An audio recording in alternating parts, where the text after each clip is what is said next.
Today, I wanted to talk a bit about my thoughts on the election. I think it was no surprise to anyone that was listening, even remotely, or had any clue about the political climate we're in, the feelings of everyday people, the working class, um, that Trump was going to win. Like, it's not a surprise.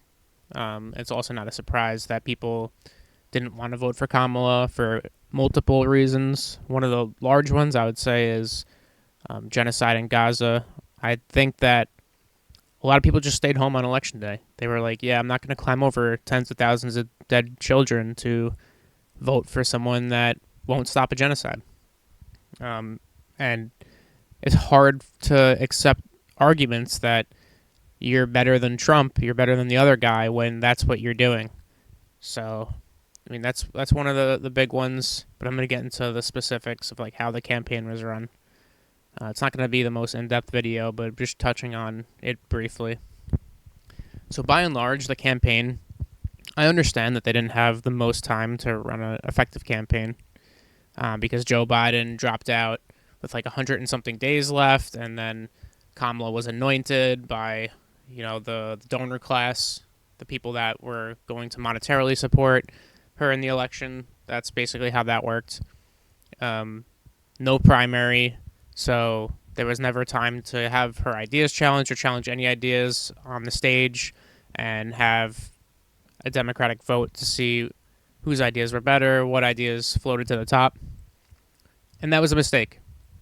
And they could have even rushed a primary. They could have had a few candidates just to test and see what was going to work and what really people cared about. And they could have ranged all kind of opinions from literally like anti-Israel, pro-Gaza to, fervent Zionist shill, like most of the people in the Democratic Party. They could have been pro-working class on one side, pro-union, Medicare for all, like bring back the 2020 primaries when almost the entire stage was Medicare for all. And then you would have people that were, captured by the corporations that didn't want anything to help out the workers and just stay completely out of touch. But instead, we didn't get a primary. We had one of the most undemocratic candidates of all time. She couldn't even get one delegate in 2020, even though her positions were way better in 2020. But there was a lot more competition because you had people like Bernie Sanders up there who was crushing it and only got defeated when every other candidate dropped out and supported Biden and ran on electability because Biden is somehow electable and Bernie is not, even though the polls showed that Bernie was better than Biden. But whatever. Bernie will never become, Bernie or anyone like him will ever become a candidate for the Democratic Party, and I'll tell you why. And we're going to get into that next part. So Kamala was completely controlled by donors. Every single message it sounded like it came straight from a think tank, came straight from a strategist that is supported by corporate money, even came from CFOs of companies themselves. Like her brother-in-law is a CFO of Uber and told her to calm down about blaming the billionaires and the rich people and stop saying things like working class. And yeah, when you do that, you're just way out of touch and you're going to be ignoring your base. And her base, and historically the base of the Democrats, they try to be the party of the working class, or at least pretend to be the party of the working class, and try to hamper the blows of capitalism that crush people under their boots. Especially now, we have the biggest wealth gap ever recorded in recent history. We have the richest people in the world, and we have some of the poorest, living off the street. Homelessness is at an all-time high in America. I can't quote exactly since when, probably since like the Great Depression. But yeah, we have some of the worst homelessness, but some of the craziest amounts of wealth ever held by certain families and certain people. It's about 90% of the stock market is owned by the top 1% of earners, and the bottom 50% of the people in America own about 1% of the stock market. And of course, the markets are at an all-time high, but that has no bearing on how the average person is doing. And I think that's something that your corporate establishment Democrats will never understand because they've never been in that position. Even though they like to tout themselves as, working class people, they came up in working class families. It's either so long ago that they have no conception, or they've just completely thrown people like their families growing up under the bus. So it's pretty crazy how much they have ignored the people of their in their base historically. Also, when it comes to Gaza and Israel, the polls were showing 70+% of Democratic voters wanted arms embargoes on Israel. And of course, you get people like, oh no, well, Trump's going to be worse. And then you kind of have to, you're kind of begging the question, like, what's worse than genocide? Like, this is the worst crime that you can commit. The only thing Biden did was pause a shipment very briefly, like one shipment of 2,000-pound bombs, and then they were released. Like nothing happened. And as the north of Gaza is being starved out completely and bombed into oblivion, the only thing that they could muster was, oh, if you don't stop this siege in 30 days, then we're going to possibly stop sending arms to Israel. Stop sending arms to you for doing your genocide. And now they're, the State Department, you hear them kind of walking it back. But this is so disgustingly weak. And I think that's a part of it too. Like the people of this country see the Democratic Party as pro-war. We've spent hundreds of billions of dollars on Ukraine and Israel combined, and they're both losing battles. Like both of them, Ukraine's getting crushed. Israel will probably not exist in the next 5 years or so. It's just you can't sustain an apartheid state for that long. I already have a past video about how they will never have peace, and it's because of their own doing. It has nothing to do with the outside forces. It's because as an apartheid entity, as an expansionist entity, as a racist entity in that part of the world, you just can't exist like that. They're on borrowed time, and we're going to see more economic collapse of Israel, and hopefully see just the disillusionment of like the whole dismantling of the state, basically, and it become one state solution for all people. Most likely, that's what I see in the future. Either that or the nukes will start flying, and we'll have World War III and massive devastation. But so the only likely scenario where we all live is that Israel becomes a one state, and the fanatics and the people who are just completely consumed by Nazi ideology under Zionism, they'll have to just de-radicalize. They'll have to get used to it.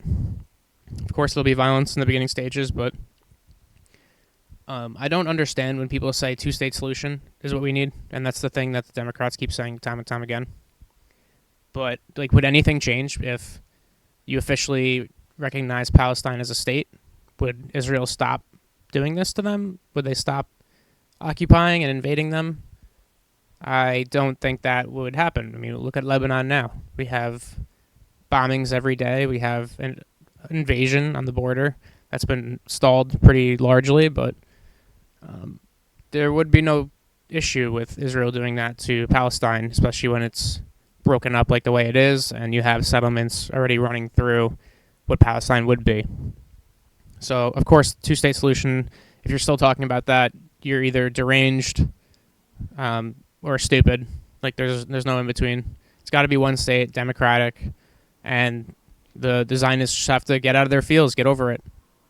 De-radicalize, stop being Nazis, and that's about it. That's all you can really do. But anyways, let me get back to this.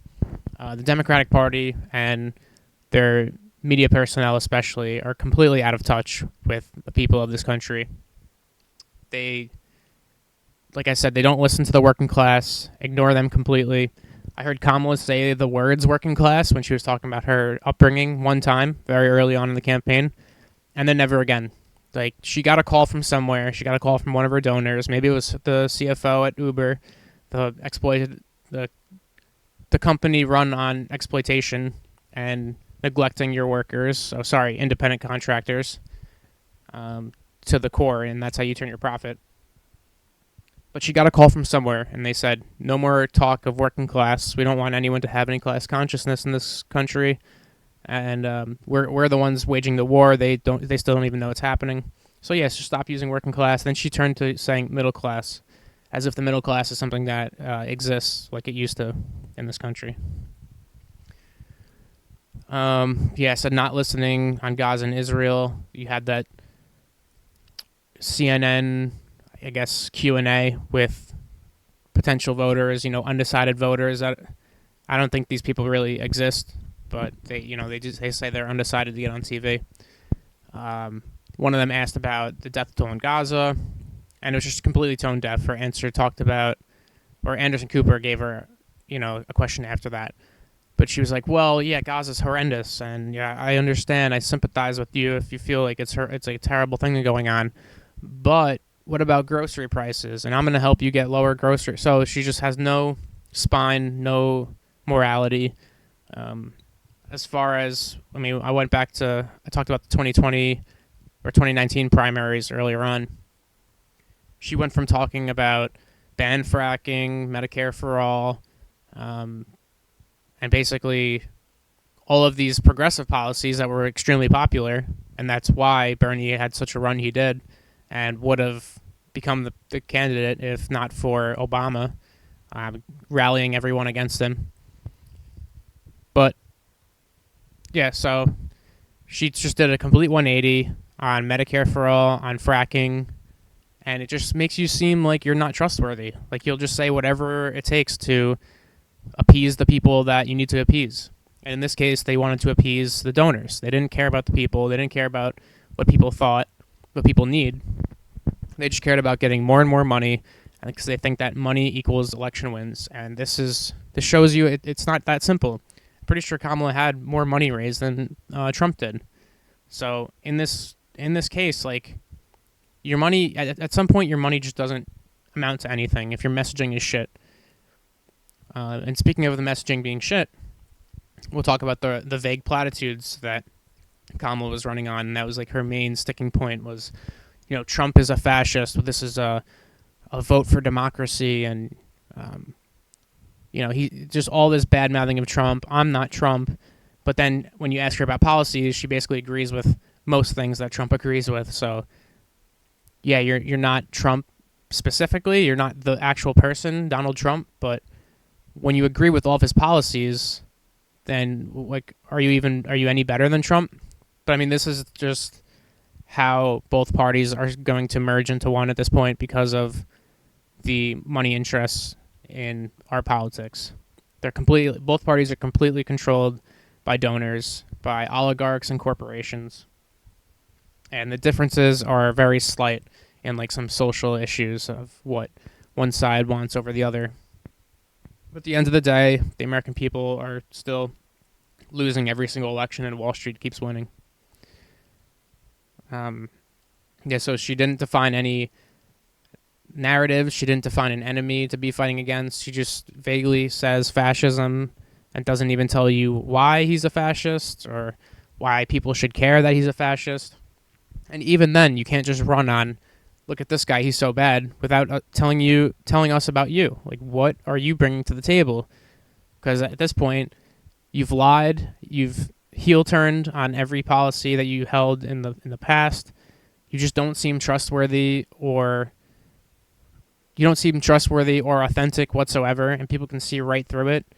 And Trump is a good liar. Like, he actually makes working people think that he cares about them. Of course he doesn't. Of course he's just lying to them. Of course he just cares about himself and cares about what people think of him. And he just cares about winning. But he actually knows that saying these things will get support from the people who he's conning. He is a con man. He has been basically his whole life. So, and this is what works on the American people, because the American people have some of the lowest political education and political understanding, or just education and understanding in general. We have an extreme problem with information, where you have people, even liberals now after the election, are crying about how Starlink impeded the election and Elon Musk stole it for Trump. Like, all this nonsense conspiracy. It's basically the QAnon of the left, just crying about election rigging and Yeah, I don't know. Like both parties have a massive problem with this, and largely to blame is corporate media and social media that are run by oligarchs. So you have corporate media run by corporations and some oligarchs, and then you have social media, which is largely run by oligarchs, and they will push the information they want you to see and suppress the information they don't want you to see. That's just how it works. And the most outrageous stuff floats to the top. And speaking of outrageous and narratives, this is why Trump got so much support, because he had answers for people. They weren't correct. Bernie said this on one of his recent interviews after his scathing commentary on the Democratic Party. But they have no enemies. They have no narratives to sell to the people and give them solutions for.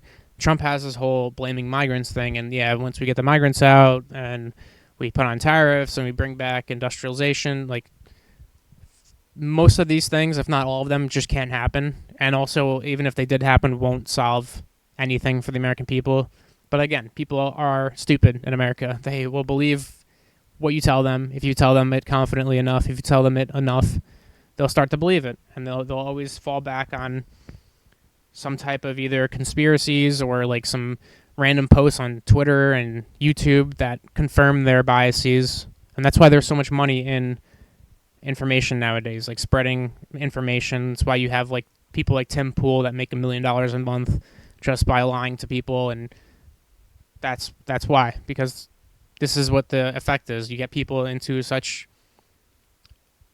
a state where they won't actually be able to think for themselves. They won't be able to fact check for themselves. They'll just go along with what they're hearing. So I do agree with some of these liberals when they say that there's problems with information. But again, the problems with information are also on the liberal side of it. And then post-election, you had, so in the statistics, we had black men, Hispanics, and Muslims not supporting the Democratic Party as much as they did in the past. And for one, Muslims, like obviously you're genociding a large portion of Muslims in Gaza, and that's one of the holiest sites. I think it's the third holiest site in Islam is in Palestine. So naturally, people are going to care about Palestine if they feel connected to the people there and the place. And you're doing a genocide. A lot of these people also have family members there or in Lebanon. They're not going to turn away from you killing their families and just, well, at least she's not Trump, and she can kill my family, but it's okay because she's not Trump. Like, no one's saying this. This is just ridiculous, just out of touch, and disgusting to even like try to beg for these votes. But you have these liberals on Twitter crying about the election, saying very, very racist things towards these minorities, saying, "Oh, I want Gaza to be turned into a parking lot now because you guys like." This was happening under your president, first of all, under Biden, and Kamala was going to keep doing the same thing. So regardless of if Trump won or not, now you're just showing your true colors of, oh, I don't really care about Gaza. It could be a parking lot, and the people can be genocided. That's fine. Like, it's disgusting. Like, why are you pretending to care about this stuff in the first place? Just be a Republican. Just because you want the right to, like, an abortion or something. Like, I don't think you should be allowed to have an abortion. Like, you should not have rights, honestly, if you're that disgusting of a person. Like, just, I'm happy that your rights are going to be taken away if that's what happens, to be fair. So, yeah, there's this whole narrative blaming minorities, but, like, the people don't get this, like, all in common. A lot of these minorities are also people part of the working class. And the working class has, like I said, has been ignored, has been shoved aside, has been not favored, and instead the corporate donors, their bosses that are keeping them poor, are the ones being favored. And like, I still don't understand why there's so many billionaires and corporations that support the Democratic Party. I mean, I guess it's just a safe bet in case the Republicans lose. But like, why allow yourself to be captured? Give up your entire base of support for just being soulless. Like, and because if you're going to be captured by corporations, there's already a party that is that party. There is already a party. Yeah, they're more racist in general. Yeah, they're more, Christian nationalist, all this stuff, like this kind of far right element. But you're no different. You're still, the material conditions that you're proposing are the same exact ones that the other party is proposing. You could just, be a Republican and make it less racist if that's what you think it is.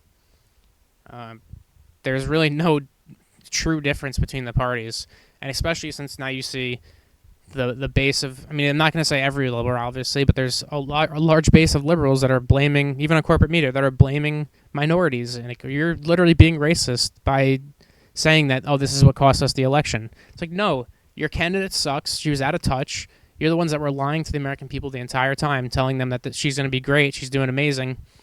Someone, I think it was Joy Reid, said like, oh, like Queen Latifah even endorsed Kamala, and she doesn't endorse anyone. Like, it was a perfect campaign because of, like, how much more out of touch can you be? No one gives a fuck about what Queen Latifah has to say about anything when they're struggling to feed their families and getting their kids childcare. Like, what on earth? It's so dystopian, and like this is the party of just the elite rich that think that anti-racism is reading a fucking Robin DiAngelo book. Like, this is what pure racism equals. These are the ones that have like their like friendship bracelets for minorities. This white women will wear them and say that you're an ally, you're such a good person. But they're also part of the professional managerial class that probably treat their minority subordinates like shit, right? Like, these are the people that treat their workers, the people under them, like absolute garbage and disposable. But, they have a nice bracelet on that says, well, socially, I care about you guys. But then, obviously when the election happens and your candidate loses, then you're straight to blaming them, saying that you're going to help deport minorities that are here, migrants that are here, without documentation. So, yeah, like, I don't know. Yeah, I guess this election really just showed how similar the two parties are. And will there ever be a kind of a leftist base in mainstream political discourse? Or, like, will there ever be a leftist party or a part of the Democratic Party that's leftist? No. I don't think so, because money controls what happens here, and money wants to multiply itself and seek more profits over anything. They don't have no morals. It's really that simple. They only care about crushing the people and profiting off of it. So I don't see anything happening anytime soon. People can still, like, I don't know. You have to be kind of delusional to think that the Democratic Party will make a shift left. Like, they'll learn from their mistakes. Like, you've already seen pundits on these mainstream corporate channels like blame the left because they were saying Kamala was too progressive. Like, can you think of one progressive policy that Kamala was offering? Was she offering anything to people here in this country? I literally couldn't think of one. Someone even said under one of Zateo videos of, like, Mehdi Hassan's outlet, what do you mean, like, Kamala's entire campaign was about the working class? It's like, were you watching, or are you just watching MSNBC and then coming here just to, like, spout your bullshit? Like, this is so wild that people would actually think this, that her campaign was about the working class. It couldn't have been further from it. The only time she said working class was one time, and it was talking about herself back in the day and how her family was a working class family. And then never again. She changed it to middle class. You can go back and watch everything. She says middle class after that first time that she says working class. So, yeah. And also she's just, unlikable, changed her positions on almost everything. Not authentic at all. But people in this country, for some reason, think Donald Trump is authentic and actually cares about the working class. And that's why it went the way it did. Somehow Kamala did worse than Hillary Clinton, which is amazing because Hillary Clinton, I thought no one was more unlikable than Hillary Clinton. But I stand corrected. Kamala Harris is more unlikable than Hillary Clinton. So Democrats failed. The most undemocratic party out of the two, because at least Donald Trump did go through a primary and was tested in that. Kamala wasn't tested. She was anointed by the donors, and we're going to continue having candidates anointed by donors because even when the polls show that Bernie's more popular than anyone else, they're going to come up with narratives. They're going to say, oh, this is unelectable. They're going to say what we need is an electable candidate, like a Joe Biden who has basically blown up the entire world at this point, and people feel like they're in an awful spot economically.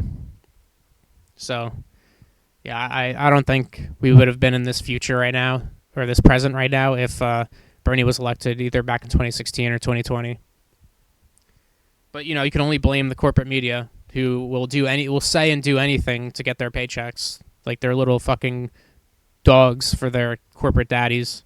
And that's what Kamala was. She'll probably get a position at an MSNBC desk at some point in her life, because she fits right in with those people, just completely out of touch.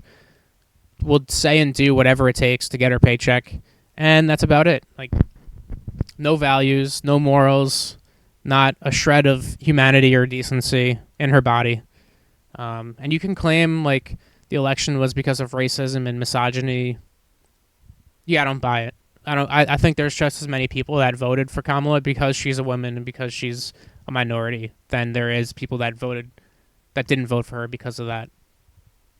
That's just the fact of it. People they don't really care. As long as you message to them and say what they want to hear and make them feel like they're justified in how they feel, that's all they care about. They don't really care what fucking genitals you have or what pronouns you have or anything. They just want to hear what makes them feel better, what makes them happy. It's not even fact-based, really. Like I said, the information in the country, the problem with accuracy of information in this country is massive. But at least you have to hammer home that you understand their frustrations and you will make things different and better for them. That's all she had to say. But like I said, she can't, because then the money dries up. So I just wanted to get that out there. I hope liberals fucking seethe. Either they'll understand what I'm saying and be like, oh yeah, like that's awesome. I hope the Democratic Party changes, but of course they won't, because they'd have to kick out their donors and go after their donors, go after the people, the fucking rich oligarchs who control the government at this point in time and in the future. But they won't do that because they care more about money than winning elections or about their base. But if the liberals don't understand where I'm coming from, then fucking cope and seethe and go be a Republican, because you're no different. You're no different. You just want like abortions and to pretend that you're not racist when really you are. Especially if you have nothing to say about the genocide in Gaza, then you're just completely racist. Like I can't see any other explanation. So yeah, have a good one. Like, subscribe. I hope to make more videos soon. Sometimes it's tough for me to just grab the mic and go. I mean, it's not like it takes much effort. I don't script anything really or do many takes. It's usually like 1 or 2 takes that I do. Or no editing either. But sometimes it's just hard to formulate my thoughts and just get them out there. But it feels good. So, all right, have a good one.